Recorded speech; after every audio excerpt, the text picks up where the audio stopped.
The topic that we'll be dealing about is the antigens. Antigens are nothing but the characteristic features of the organisms, and these organisms carry specific type of antigenic determinants that induces the production of antibodies when introduced into the body in a parenteral injection or in a parenteral way. So I am talking about this concept of parenteral is that when these antigens are introduced outside the intestinal tract, they are able to induce the production of antibodies. Otherwise, what happens is when the antigens are introduced via the intestinal tract or via the intestinal region, they are more getting degraded with the enzymes that are usually produced in the stomach or in the intestinal areas.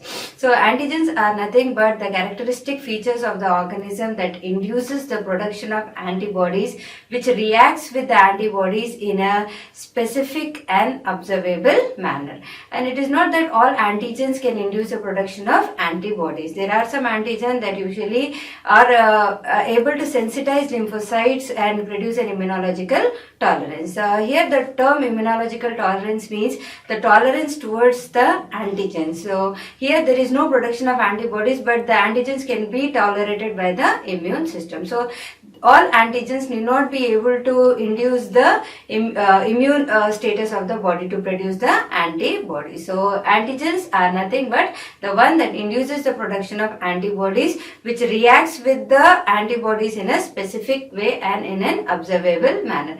The term specific way is used over here is because there is a specificity that is present between the antigen and the antibodies. So when an antigen is entering into the human body, it induces a production of lymphocytes. So these lymphocytes can either be a B lymphocyte or a T lymphocyte, and this lymphocyte carries specific markers that goes and interacts with the antigen. And in order to interact specifically with the antigen, it should have a complementarity between the antigen and antibody. Only then you can see it in an observable manner, or you can say there is a reaction between an antigen and antibody. And this is a basis that is mostly used in immunological diagnostic procedures, where the specificity between antigen and antibody is used to recognize a specific antigen pertaining to a particular organism. So there is a specific reaction. Specific reaction is only between the antigen and antibody, and it is a hallmark of an adaptive immune response where the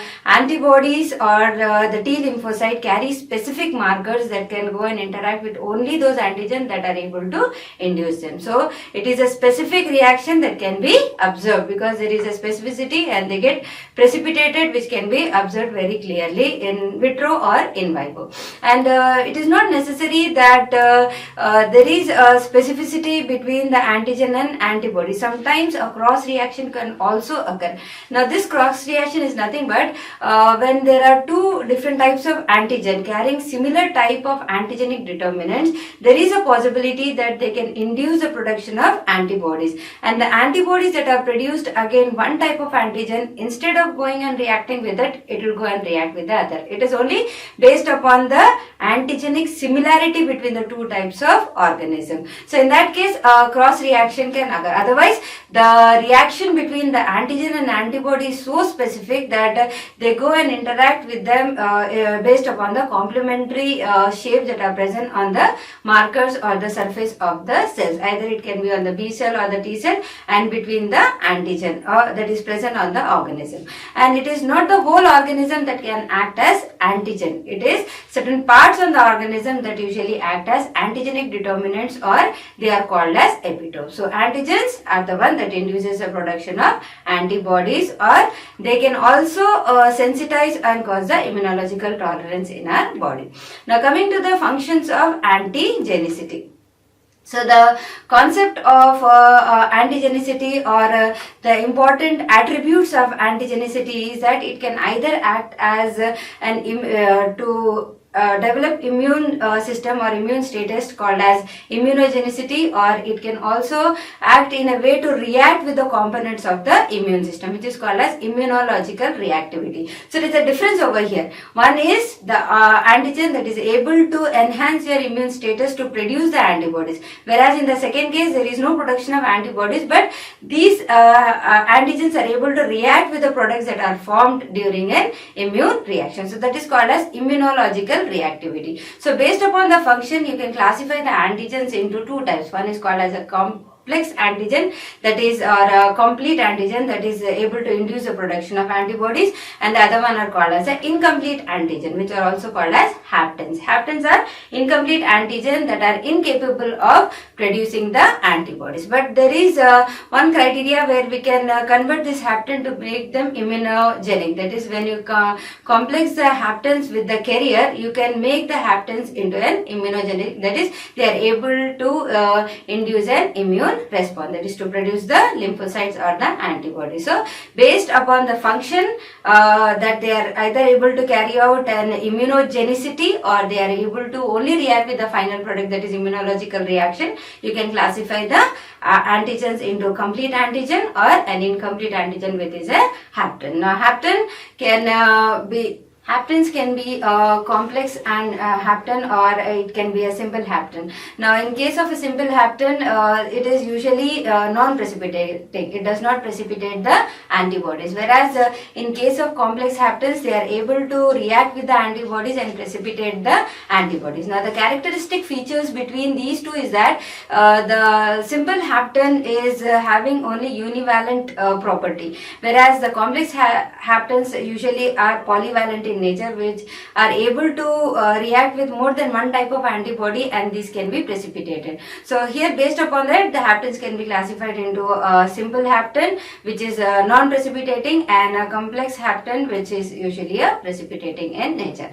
Now next, coming to the most important concept of antigen are the antigenic determinant sites that are present on an organism, which are called as epitopes. As already discussed, the whole organism will not act as an antigen. It has certain parts on the organism that are usually antigenic in nature, that is able to induce an immune response in the human body. So these are called as epitopes. Now these epitopes have specific property. They are specific chemical nature. They have certain groups that can go and interact with the human immune system to produce the antibodies, and they have a steric configuration that helps to develop the immune system. Not only they sensitize the immune system, but also they are able to react with the final products of the immune system, that is the B lymphocytes or the T lymphocyte, that usually reacts with them in a specific and observable manner. So epitopes are antigenic determinant sites that are present on the organism that induces the production of antibodies, and it has certain properties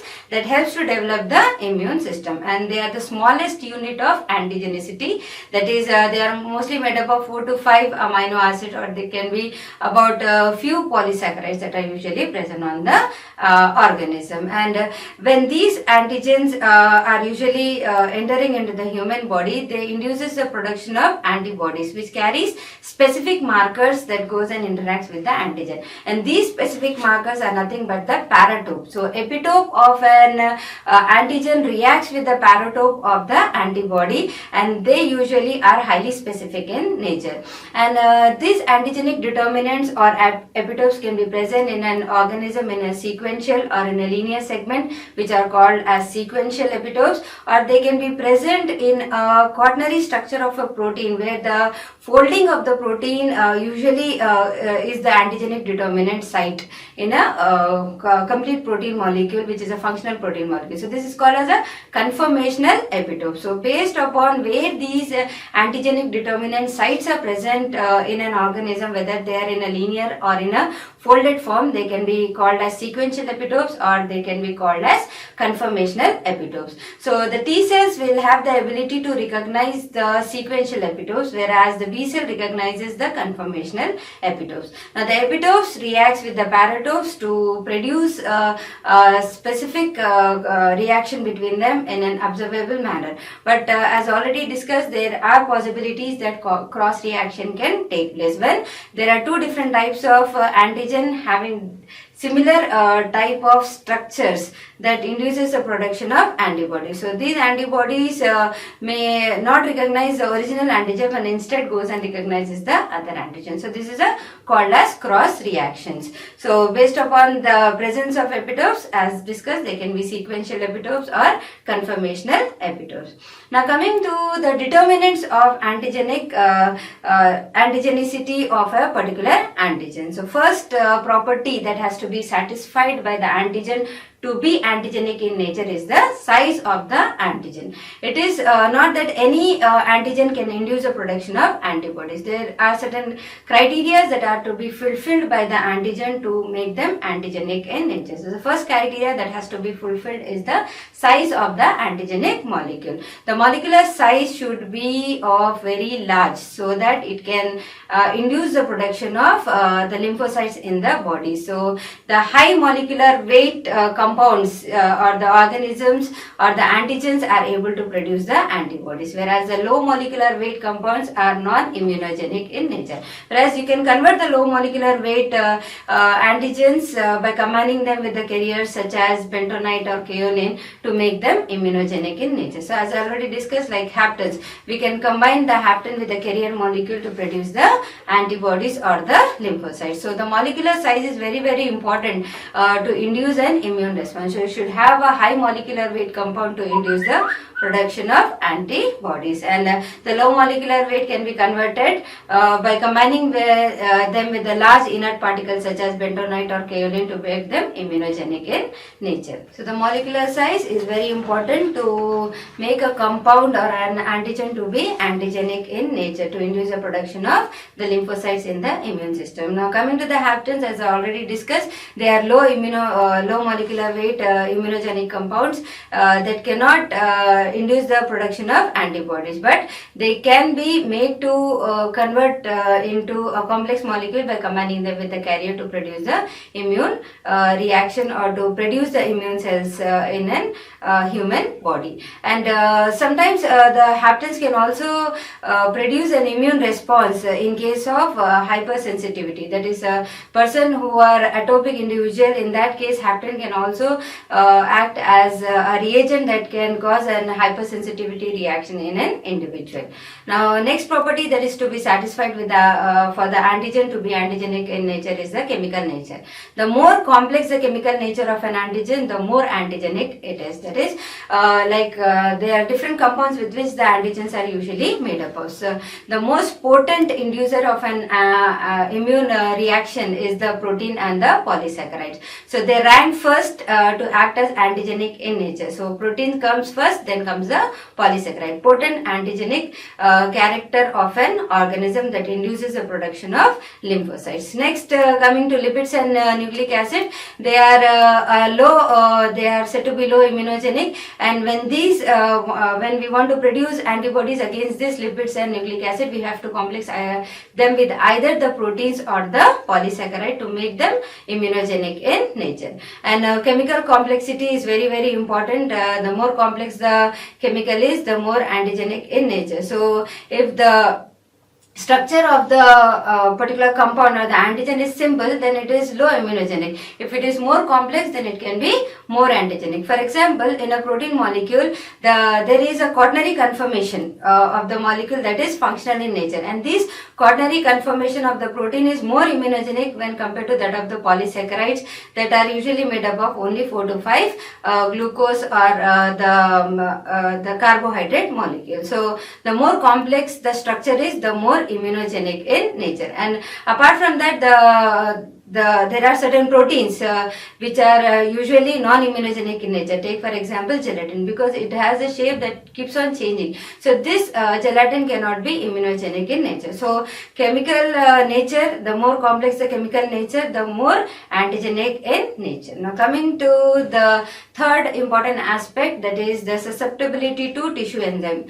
The more easily these antigen gets processed, the more antigenic they are. But here you should make it a point that the more rapid susceptibility to tissue enzymes are not antigenic in nature. So more easily processed, the more antigenic in nature. Now these antigens are usually processed by the phagocytes in our body. So once the phagocytic cells or the macrophages have processed this antigen, they are now able to act as immunogenic component in the body. So highly processed antigens can be more immunogenic in nature, and when these phagocytosis is taking place, the antigen is degraded into particular fragments of variable lengths. Now these fragments are usually the one that induces the immune system. So easily processed antigens are highly immunogenic in nature, and they are processed either by the phagocytes or the intracellular enzymes of the immune system. And next, coming to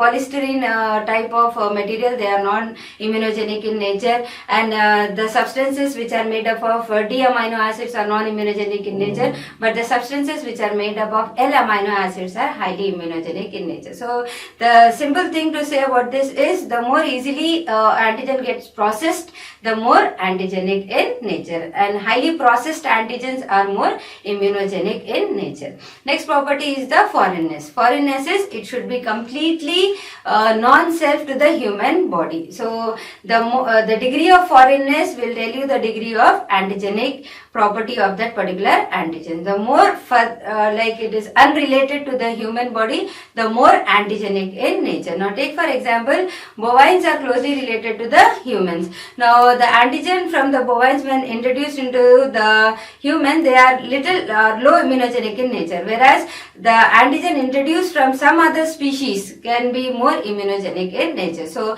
the antigen should be completely non-self. Now the logical reason behind this is that the self antigens are usually exposed during the birth, that is during the development of the fetus, to the lymphocytes. As a result of which, the lymphocytes become tolerant towards the self antigen. So that concept is called as immunological tolerance. So because of the immunological tolerance, we don't see that the self antigen being immunogenic in nature. So it is the non-self antigen or completely foreign antigen that is highly immunogenic in nature. Now when this immunological tolerance usually breaks down, this leads to autoimmune diseases. Now the concept of autoimmune diseases is that our self antigens, there are different antigens present in our body. So these antigens have been exposed to the lymphocytes during the development of the fetus, and they are told that these are the self antigens, so no immune reactions has to be produced against our self antigen. Now once this control is broken down in the later part of the life, it will lead to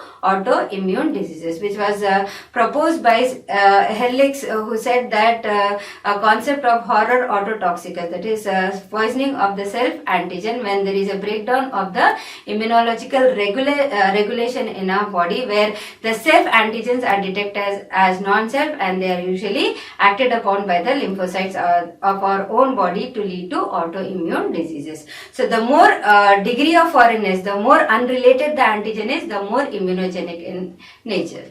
Now next, coming to the antigenic specificity, which is an important property of the antigen. So the antigenic specificity is said to be stereochemical in nature, and it is determined either by the single chemical grouping or a single acid radical, and the position where these components are usually present, whether they are present in the ortho, meta, or any other position in a particular antigen, determine the specificity of that particular antigen. Apart from that, the spatial conformation, whether they are levorotatory, dextrorotatory or mesorotatory. Again, among these also there is a difference in the specificity of that particular antigen or antigenic determinant, which is the epitopes. As already discussed, when there is a structural similarity of the antigen on different types of organism, there can lead to a cross reaction. Now there are two aspects of this cross reaction. One is a beneficial effect and the other one is the harmful effect. Now coming to the beneficial effect of the cross reaction is the immunization with the cowpox to save us from the smallpox virus. Now the disadvantage of this cross reaction is that the human heart contains certain types of antigen which are similar to the M proteins present on the streptococcal organism. Now during an infection of the streptococcus, the antigens that the antibodies that are produced in our body, instead of going and reacting with the M protein of the streptococcus, they go and react with the heart protein, thereby damaging our heart. So this is a disadvantage of a cross reaction. But ultimately, there's sometimes the specificity is not very perfect, that it might lead to a cross reaction. Now depending depending upon the tissue antigens, you can classify in an animal, you can classify the antigenic specificity into 4 types. One is called as the species specificity, isospecificity, autospecificity and organ specificity. Coming to the species specificity, it is pertaining to particular species, that is the tissue antigen of all the individual in an like a species shares the same species specific antigenicity. Now this based upon this immunological reaction, you can draw out the phylogenetic relationship between the different types of species. So it helps to trace the evolutionary relationship between the different types of species based upon the species specific antigenic property. So the isoantigens helps us to classify the person in a particular group and helps us to group them in particular species. So here we have isoantigen example, the human erythrocyte antigen. Based upon that, you can classify the different blood groups and you can group the individual based upon the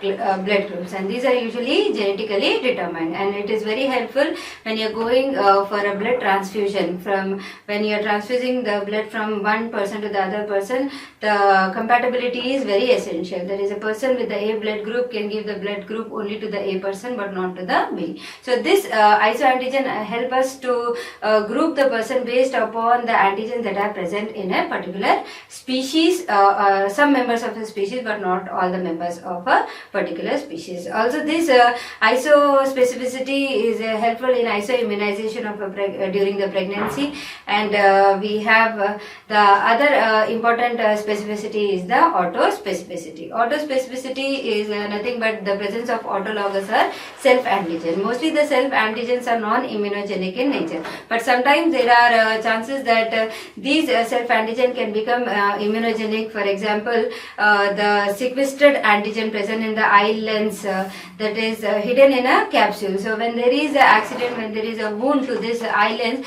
these are exposed as a non-self antigen and can develop an immune reaction. Apart from that, the production of sperms in the later part of the life, and these sperms are not exposed to the lymphocyte during the exposure to the fetus, so they are usually taken as non-self antigen but they are not immunogenic in nature. So autospecificity or self antigens are non-immunogenic in nature, except in certain cases where there is an exposure of the eye lens protein during a particular damage, they can become immunogenic in nature. Next is the organ specificity. Organ specificity is nothing but there are certain organs such as brain, kidney and lens protein which share the similar antigen with different types of species in an environment. So these are the antigens which are present in different types of species present in a particular organ is called as the organ specificity or the organ specific antigen. Next is heterogenic or heterophilic antigen or specificity antigen. Here we have the closely related antigens that can be shared between not only the different species but also between the different kingdoms, different classes, etc. So best example is a Fosman antigen which is present in animals, birds, plants, etc. And it is the same type of antigen which is a lipid carbohydrate present in different classes, different kingdom and different species of a particular environment. It is not present in the rabbit, and here we can use this rabbit to produce the antibodies against the Fosman antigen. And apart from that, these heterophilic antigens are mostly used in serological diagnostic tests in the immunological assays. So now coming to the biological classes of antigens. So now the immunogenicity of a particular antigen is when the antigen enters into the body, it is able to produce the immune response in such a way that they are able to produce the lymphocytes such as B lymphocytes and T lymphocytes to go and interact with the antigen. Now the antigen, there are certain antigens that can directly produce the B lymphocyte without the involvement of the T lymphocyte, whereas the involvement of T lymphocyte is very essential for the production of an immune response. It is a T lymphocyte that produces the cytokines that helps to activate the other cells of the immune system. But there are certain antigens that can directly go and produce the B lymphocyte without taking the help of a T lymphocyte. So depending upon whether they are going to directly activate the B lymphocyte or involves the presence of T lymphocyte, you can classify them into two major classes. One is called as a T-cell independent antigens and T-cell dependent antigen. The name itself says that in T-cell independent antigen, they are directly able to produce the B lymphocyte without any help of T lymphocyte, whereas T-cell dependent activation requires the involvement of a T-cell that produces cytokines to produce the B cells or the antibodies from the B cells. So now the characteristic features of this T-cell independent and T-cell dependent is that the T-cell independent are very simple in nature, simple antigens in nature, and there is an immunological dosage that helps to activate the immune system to produce the B lymphocytes. So it is called as dose dependent. It is not only one or two organisms that can activate the immune system, but there should be certain groups of organism or certain types of organism that has to enter to develop the immune response. That is called as a dose dependent. And low dose will be low immunogenic, and high dose will become immunological tolerant towards a particular antigen. So a certain amount of dose, a minimum dose is required to activate the immune system. Next is the antibody response towards this particular antigen, which are T-cell independent, is majorly via the IgM and IgG3 immunoglobulins, which are nothing but the classes of antibodies that responds towards the antigen that has that is activating the immune system via the T-cell independent mechanism. And then here in this particular mechanism, you will not find immunological memory. That is, there is no memory response. Now, when the antigen enters into the body, two types of responses are produced. One is called as the effector response, the other one is called as the memory response. The effector response is the primary response towards that particular antigen, whereas the memory response is the secondary response when on a subsequent infection with the same type of organism, the memory cells are present to interact with that particular antigen. So here in the case of T-cell independent antigen, there is no immunological memory, no memory response, and here there is no requirement of any processing by the macrophages, whereas for the T-cell dependent you need processing via the macrophages, because after the processing the antigenic fragments are exposed on the major histocompatibility complex that are going and interacting with the T-cell receptor. So T-cell cannot recognize antigen directly. It requires a cell in between, which is called as an antigen presenting cell that presents the antigen to the T-cell. Only then it will get activated to produce the cytokines to activate the other cells of the immune system. Now, T-cell dependent, it is more complex. The antigen should be complex, and it is immunogenic in nature, where it helps to activate both B cells and T cell via the T lymphocytes. And then the antibody response towards the T cell dependent are the major classes of antibodies such as IgM, IgG, IgA and IgE. So all the groups of the antibodies are involved in case of T cell dependent antigens. And then you have a immunological memory